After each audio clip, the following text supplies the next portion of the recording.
తెలంగాణ రాష్ట్రం ఏర్పాటు చేసిన వెల్నెస్ సెంటర్ల నిర్వహణపై పేషెంట్స్ అసహనాన్ని వ్యక్తం చేస్తున్నారు. రిటైర్మెంట్ అయ్యి ఏదైనా వ్యాధుల కోసం అలాగే వాటి వైద్యం కోసం వస్తే డాక్టర్లు అందుబాటులో ఉండటం లేదు అంటూ మందులు కూడా అరకొరగానే సరఫరా చేస్తున్నారని మండిపడుతున్నారు. మందులు అందుబాటులో ఉండకపోవటం వల్ల ప్రైవేట్లో మందులు కొనుగోలు చేయటం ఆర్థిక భారంగా మారుతోందని రోగులు ఆవేదన వ్యక్తం చేస్తున్నారు. ఇక ఇదే విషయంపై ఇన్ఛార్జ్ డాక్టర్ను వివరణ కోరగా తెలియదు, హెడ్ ఆఫీస్లో అడగండి అంటూ నిర్లక్ష్యంగా సమాధానం ఇస్తున్నారని రోగులు చెబుతున్నారు. ఇక హన్మకొండ వెల్నెస్ సెంటర్ నిర్లక్ష్యం పైన మరిన్ని వివరాలు మా వరంగల్ ప్రతినిధి రాము అందిస్తారు.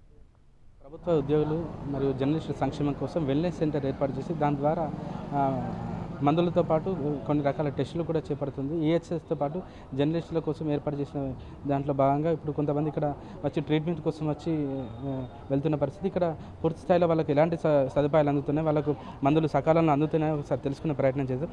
చెప్పండి, మీరు ఎక్కడి నుంచి వచ్చారు? మీకు మందులు తీసుకున్నారా? రంగశాపేట నుంచి వచ్చానండి. పోయిన నెల కూడా ఒకటే ఐటెం ఇచ్చారు, ఈ నెల కూడా ఒకటి 6 ఐటమ్స్ రాశారు డాక్టర్ గారు. 6 ఒకటే ఐటెం వస్తుంది. ఏమైనా ఉంటే మందులు ఇవ్వండి, మేమేం చేయాలని అంటున్నారు స్టోర్లో. ఇది పరిస్థితి. మీరు ఏం చేస్తారండి? అంటే ఇంతకుముందు ఏం చేసే గతంలో? నేను సింగరేణి ఎంప్లాయీని. అయితే ఇక్కడే తీసుకుంటున్నా గత 6 నెలల నుంచి. ఇక ఈ 2 నెలల నుంచి కొద్దిగా ప్రాబ్లం అవుతుంది. ఏమంటున్నారు డాక్టర్ని అడిగితే? ఏమంటున్నారు? డాక్టర్ ఉన్నాయి తీసుకోండి అని అంటున్నారు. అంటే మిగతా ఎట్లా పరిస్థితి? మిగతా ఎట్లా పరిస్థితి అని నేను వాగ్వాదం చేయలేకపోయినా ఆమెతో నేను చేయలేకపోయాను. మీరు ఇప్పుడు ఈ మందులు మీకు గవర్నమెంట్ ఫ్రీగా ఇస్తున్న పరిస్థితి, ఇవే మందులు మీరు బయట తీసుకుంటే కొంత ఆర్థిక భారం ఉంటుంది. మీకు ఎంతవరకు ఖర్చు అయ్యే అవకాశం ఉంటుంది? 1000 రూపాయల దాకా ఖర్చు అవుతుందండి, దాదాపు 1000 రూపాయల దాకా ఖర్చు అవుతుంది. సార్ మీరు చెప్పండి, మీరు ఎక్కడి నుంచి వచ్చారు? మీకు సరైన మందులు వచ్చాయండి? ఏం జరుగుతుంది సార్? అంతకుముందు లాస్ట్ మంత్ వరకు సప్లై బాగానే ఉండేది, అన్ని మందులు ఇచ్చేది దాదాపు. ఇప్పుడు లాస్ట్ మంత్ 1.5 months నుండి ప్రాబ్లం అవుతుంది. డాక్టర్ గారు రాసినవన్నీ కూడా ఏమీ అందుబాటులో ఉండలేవు. మినిమము కొలెస్ట్రాల్, తర్వాత థైరాయిడ్, దాదాపు కామన్గా ఉండే ఏవైతే జబ్బులు ఉన్నాయో వాటికి కూడా కొన్ని మందులు ఇక్కడ తక్కువగా ఉంటున్నాయి. మళ్ళీ రమ్మంటున్నారు కానీ మళ్ళీ వచ్చాను, 2 సార్లు వచ్చాను, 2 సార్లు కూడా లేవు అవి మందులు కొన్ని. కాబట్టి ఇక్కడున్న డాక్టర్ గారు మరియు వీళ్ళు కూడా ఎప్పుడైనా కంప్యూటరైజ్ చేసిండ్రు కాబట్టి స్టాక్ ఎంత ఉన్నది అనేది తెలియకపోవడం అనే సమస్య ఉండదు ఇక్కడ. ఎందుకంటే ఇన్వాయిస్ ఉంటుంది, వాళ్ళకి ఎప్పుడు ఇవ్వాలా, మళ్ళీ ఎప్పుడు ఆర్డర్ పెట్టాలనే తెలుస్తుంది. తర్వాత గత యావరేజ్ని బట్టి కూడా పెట్టవచ్చు.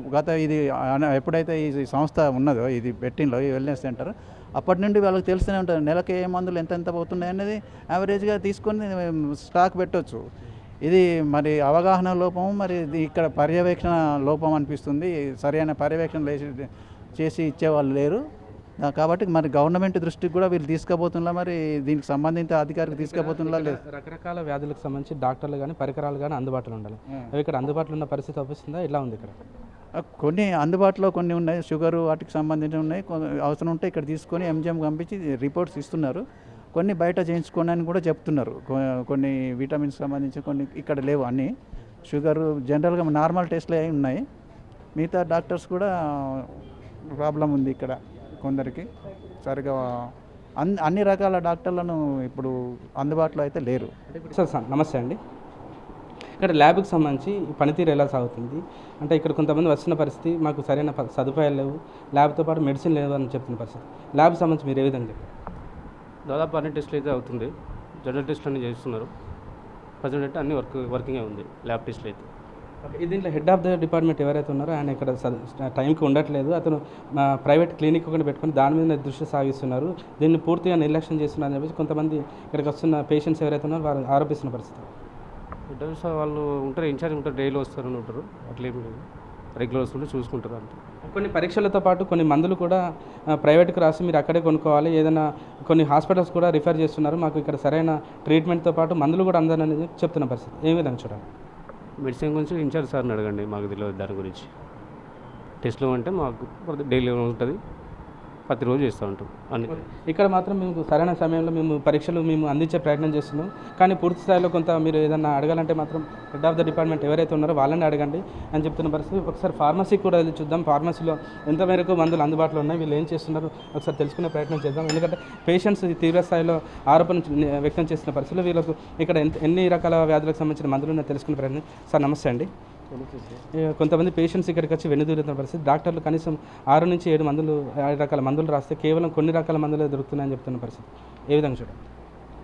స్టాక్ ఇన్ని పెట్టారండి, వస్తాయి, వచ్చినప్పుడు 5 డేస్లో వస్తాయి. అంటే 2-3 నెలల నుంచి ఇదే పరిస్థితి ఉందంటే మాకు ఒకే రకమైన మందులు లభిస్తున్నాయని చెప్పేసి ఇప్పుడు ఒక రంగశాపేట నుంచి ఒక వచ్చిన రిటైర్ అయిన ఉద్యోగి చెప్తున్నాడు. మళ్ళీ మీ మందులు నేను బయట కొనుక్కుని నాకు ఒక 1000 రూపాయల నుంచి 1500 ఖర్చు అవుతుందని చెప్తున్నాను. ఎంత స్టాక్ వస్తే అది ఇవ్వడం మీకు అంతే. అంటే ఈ స్టాక్ సంబంధించి మీరు మీ పై అధికారులకు ఎవరైనా చెప్పే ప్రయత్నం చేశారు? చెప్పడం అని కాదు, ఇన్నింటి పెట్టాము, వాళ్ళు ఇన్నింటి తయారైంది వస్తుంది అని చెప్తున్నారు. ఎప్పటివరకు వచ్చే అవకాశం? 2-3 డేస్లో వస్తుంది. దీనికి సంబంధించి మందులు పూర్తి స్థాయిలో అందుబాటులో లేవు. దీనికి సంబంధించి మేము ఇండెంట్ కూడా ఇచ్చిన కానీ ఇంకా రాలేదు. మరికొన్ని రోజుల్లో వచ్చే అవకాశం ఉందని చెప్పి వీళ్ళు కూడా చెప్తున్న పరిస్థితి. ఒకసారి మనం ఇక్కడ ఎవరైతే head of the department in charge ఉంటారో వాళ్ళతో కూడా ఒకసారి నేను మాట్లాడించే ప్రయత్నం చేస్తాను. వెల్నెస్ సెంటర్కి సంబంధించి ఇప్పటిదాకా మనం ఫార్మసీతో పాటు ల్యాబ్ టెక్నీషియన్ కూడా అడిగి తెలుసుకున్నాం. మనం ఇక్కడ ఇన్ఛార్జ్ డాక్టర్ ఎవరైతే ఉన్నారో వాళ్ళని కూడా కనుక్కునే ప్రయత్నం చేస్తాం. ఎందుకంటే ఇంత పెద్ద మొత్తంలో ప్రభుత్వ ఉద్యోగులతో పాటు జర్నలిస్టుల సంక్షేమం కోసం ఏర్పాటు చేసిన ఈ సంస్థలో ఈ మందులు సరైన సమయంలో మందులు లేకపోవడం వల్ల ఎవరైతే వస్తారో పేషెంట్స్ వాళ్ళు ఇబ్బంది పడుతున్న పరిస్థితి. సో సార్ని అడిగి తెలుసుకున్న సార్ నమస్తే అండి. కొంతమంది పేషెంట్స్ ఇక్కడ మాకు సరైన టైంలో మందులు రావట్లేదు, సరైన ట్రీట్మెంట్ లేదని చెప్పి ఆరోపణ చేస్తున్న పరిస్థితి. ఏ విధంగా చూడండి? నేను మీడియాతో మాట్లాడొద్దండి, మాకు స్ట్రిక్ట్ ఇన్స్ట్రక్షన్స్ వచ్చినాయి. మీకు ఏదైనా కావాలంటే Aarogyasri health care trust Jubilee హిల్స్లోకి వెళ్ళి మాట్లాడుకోండి. అంటే ఇప్పుడు పేషెంట్స్ వచ్చి ఎవరిని అడగాలండి? అంటే వాళ్ళకి ప్రభుత్వం ఏదైతే స్కీమ్ ఇస్తుందో వాళ్ళకు పొందాల్సిన పరిస్థితి.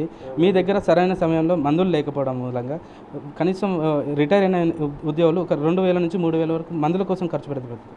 వాళ్ళ ఇబ్బంది మీరు పట్టించుకోరా? నన్ను అడుగుతారండి, పేషెంట్స్కి నేను సమాధానం చెప్పుకుంటా. మీరు పేషెంట్ కాదు కదా. అంటే ప్రజల తరపున అడగాల్సిన బాధ్యత మా మీద ఉంటుంది. ఎందుకంటే మేము ఇక్కడికి వచ్చిన క్రమంలో ఇక్కడికి వచ్చిన పేషెంట్స్ కూడా తీవ్ర స్థాయిలో ఆవేదన వ్యక్తం చేస్తూ మాకు ఇబ్బందులు కలుగుతున్నాయి, సరైన స్పెషలిస్టులు కూడా ఇక్కడ మాకు అందుబాటులో లేరని చెప్తున్న పరిస్థితి. మీరు ప్రభుత్వం తీసుకెళ్లాల్సిన అవసరం ఉంటుంది కదా. నేను అధికారిని కాదు, నేను ఇక్కడ కేవలం ఇన్ఛార్జ్ని. మీకేమైనా మెడిసిన్స్ గురించి ఇన్ఫర్మేషన్ కావాలంటే హెడ్ ఆఫీస్కి వెళ్ళి అడగండి. హైదరాబాద్ మెడిసిన్స్తో పాటు ఇక్కడ దీని నిర్వహణకు సంబంధించి ఎంత మేరకు నిధులు వస్తున్నాయి, డెంటల్ సంబంధించిన డాక్టర్లు అందుబాటులో ఉన్నారు, కార్డియాక్ సంబంధించిన డాక్టర్లు అందుబాటులో ఉన్నారు, ఆర్థోకి సంబంధించిన డాక్టర్లు అందుబాటులో ఉన్నారండి? Every question will be answered in the head office. Okay, no more. మీరు ఇక్కడ ఇన్ఛార్జ్గా ఉన్నప్పుడు చెప్పాల్సిన బాధ్యత మీ మీద ఉంటుంది కదా. చిరంజీవి తీసుకో. ఈ పూర్తి స్థాయిలో కూడా దీని నిర్వహణ ఎలా సాగుతుంది?